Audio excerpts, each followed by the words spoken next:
হিজরি 13 চৈত্র 1431 বঙ্গাব্দ 27 মার্চ 2025 খ্রিস্টাব্দ তারিখ বৃহস্পতিবার দিবাগত রাতে পবিত্র দেশের আকাশে পবিত্র রমজান মাসের চাঁদ দেখা গেছে।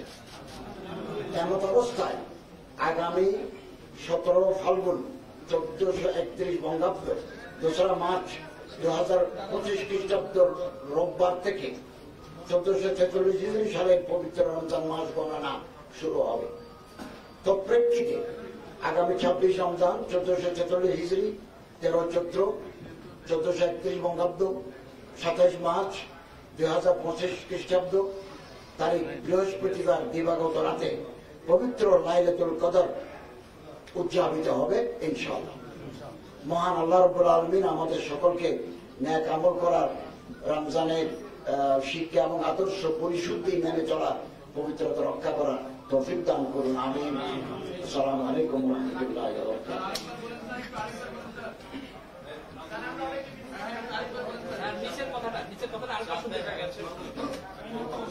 এমত অবস্থায় আগামী 26 রমজান 1446 হিজরি 13 চৈত্র 1431 বঙ্গাব্দ 27 মার্চ 2025 তারিখ বৃহস্পতিবার দিবাগত রাতে পবিত্র লাইলাতুল কদর উদযাপিত হবে ইনশাআল্লাহ।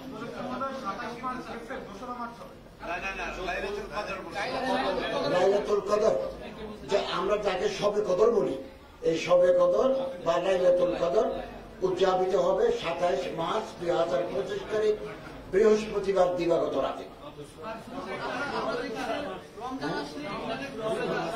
আচ্ছা, রমজান শুরু হবে আগামীকাল 2 মার্চ থেকে। আমরা দেখি যে রমজান আসলে পেট্রোলের দাম বেড়ে যায়, এই বিষয়ে আপনি আজকে রমজান আসলে আমাদের দেশে নিত্য ব্যবহার্য পণ্য দ্রব্যের দাম বেড়ে যায়। এটা কমন ফেনোমেনা। পৃথিবীর বহু দেশে, মালয়েশিয়া, সৌদি আরব, আরব আমিরাতে আমরা দেখেছি ডিসকাউন্ট দেয়। রমজান আসলে 10%, 5%, 15% ডিসকাউন্ট দেয়। আমাদের এখানে উল্টা। এবং দ্রব্যমূল্য বৃদ্ধি পায় এবং নিত্য ব্যবহার্য দ্রব্য সামগ্রী হোল্ডিং করে রাখে। তো সরকার এই ব্যাপারে অত্যন্ত সচেতন রয়েছে এবং বেশ কিছু জরুরি পণ্যের উপর শুল্ক সরকার প্রত্যাহার করে নিয়েছে এবং আমদানিও বৃদ্ধি করে ফেলেছে। ইতিমধ্যে আমাদের বাণিজ্য মন্ত্রী ইতিমধ্যে ঘোষণা দিয়েছেন আগামী 1 সপ্তাহের ভিতরে সয়াবিন সহ রমজান রিলেটেড যে সমস্ত আইটেম গুলো আছে এগুলোর দাম সহনীয় পর্যায়ে চলে আসবে। এবং আমরা ব্যবসায়ী ভাইদেরকে অনুরোধ করি রমজানের পবিত্র রক্ষার্থে এই পবিত্র মাসে তারা ব্যবসা করবেন, লাভ করবেন, নিঃসন্দেহে করবেন, তবে তারা যাতে জিনিসপত্রের দাম সহনীয় পর্যায়ে থাকে এই ব্যাপারে প্রয়োজনীয় তারা মানসিকভাবে তৈরি থাকবেন, প্রস্তুতি নেবেন। এটা আমরা ব্যবসায়ী ভাইদের প্রতি অনুরোধ জানাচ্ছি।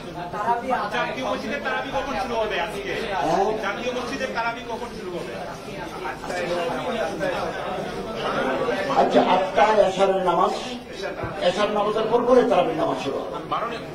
আমার একটা প্রশ্ন, সেটা হলো এবার যে ইফতার এবং সাহরির যে সময়টা আপনারা সমন্বয় করেছেন, এই বিষয়ে আলেমরা কি বলছেন এবং আপনাদের বক্তব্যটা আসলে কি?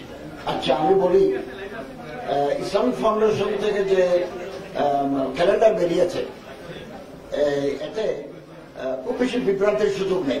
সময় শেষ, রাত শেষ, ফজরের আযান, সূর্য ডুবে গেছে, মাগরিবের আযান। এটা এবার ইসলামিক ফাউন্ডেশন ঘোষণা করা হয়েছে। রাত 12টা পর্যন্ত 1 তারিখ, 12টা 1 মিনিট থেকে 2 তারিখ, মাঝখানে কোনো গ্যাপ নাই। এটা অনুষ্ঠিত হয়েছে, এটা অনুসরণ করা হয়েছে। তবে আমাদের দেশে আলেমদের একটা মতামত হচ্ছে সতর্কতামূলক 2-3 মিনিট রাখা প্রয়োজন, যাতে মানুষ ঠিকমতো ইফতার করতে পারে, ঠিকমতো সেহরি করতে পারে। তো আমরা ইতিমধ্যে পরিচালক মহোদয়ের সাথে হযরত মাওলানা মুফতি নিজাম সাহেব সহ আরো অনেক আলেমদের সাথে কথা বলেছি।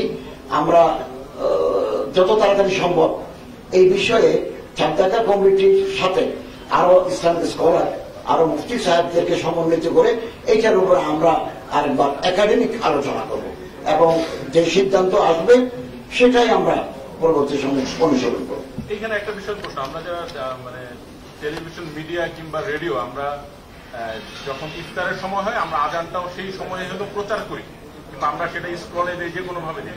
এখন তাহলে এই বিষয়টা আমরা আসলে আমরা তো জাতির সামনে জানাই, এটা আসলে কিভাবে হবে?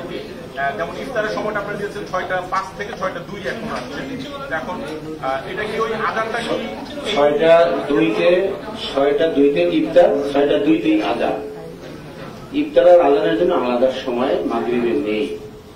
6:02 আমরা ইফতার বলেছি, 6:02 মাগরিবের আজান হবে। টিভিতে যেভাবে দিয়ে থাকে সঠিক এভাবেই দেবে, কিন্তু আমরা 3 মিনিটের যে সতর্কতা অবলম্বন আগে করতাম সেটা আমরা এবছর আর করছি না। আমরা এবার মাগরিবের আজানের শুরু হয়ে গেলে ইফতারও শুরু হয়ে যাচ্ছে, আজানও শুরু হয়ে যাচ্ছে, যার জন্য একটু আলেমদের মধ্যে তারা বলতেছিল একটু এতাহাত করা দরকার ছিল, আর একটু সময় বেশি নিয়ে।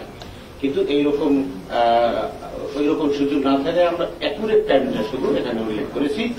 যদি কেউ সতর্কতা অবলম্বন করতে চায়, কেউ কোনো ব্যক্তি, সেটা সেই ব্যক্তির ব্যাপার, সে করলে করতে পারে, কিন্তু মেইন টাইম হচ্ছে আমরা যেটা উল্লেখ করেছি সেটাই হলো মাগরিবের সময়, এবং সেটাই হচ্ছে আপনার ইফতারের সময়।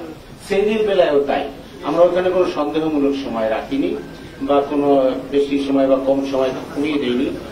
যেখানে সেহরির টাইম শেষ, সাথে সাথে ফজরের আজান হয়ে যাবে। তবে কেউ কোনো মসজিদ যদি মনে করে 5 মিনিট আগে সতর্কতামূলক বাণী দিতে পারে যে এই সেহরির আর মাত্র 5 মিনিট বাকি আছে, কিন্তু এই 5 মিনিট পরে আরো 3 মিনিট সময় অতিক্রম করে যখন আজানটা দেওয়া হয়, তখন অনেকে মনে করে আজান না হওয়া পর্যন্ত খেতেই থাকে, এরকম কিছু সমস্যা দেখা দেয়। সেই জন্য আমরা এবছর আরো সতর্কতামূলক 3 মিনিট সময় রাখিনি। না রেখে আমরা যখনই সেহরির টাইম শেষ, সাথে সাথে ফজরের আজান হয়ে যাচ্ছে, যার জন্য এটা অ্যাকুরেট টাইমে আজান হচ্ছে। এটা নিয়ে একটু আলেমদের মধ্যে আগের সময়ের সাথে যেহেতু একটু ডিফার করেছে, সেহেতু তারা বিষয়টা তুলে ধরেছেন। আমরা তাদের সাথে আলাপ করে বিষয়টা সমাধান করবো ইনশাআল্লাহ। আপনাদের সকলের উপস্থিতির জন্য আপনারা সবাইকে ধন্যবাদ।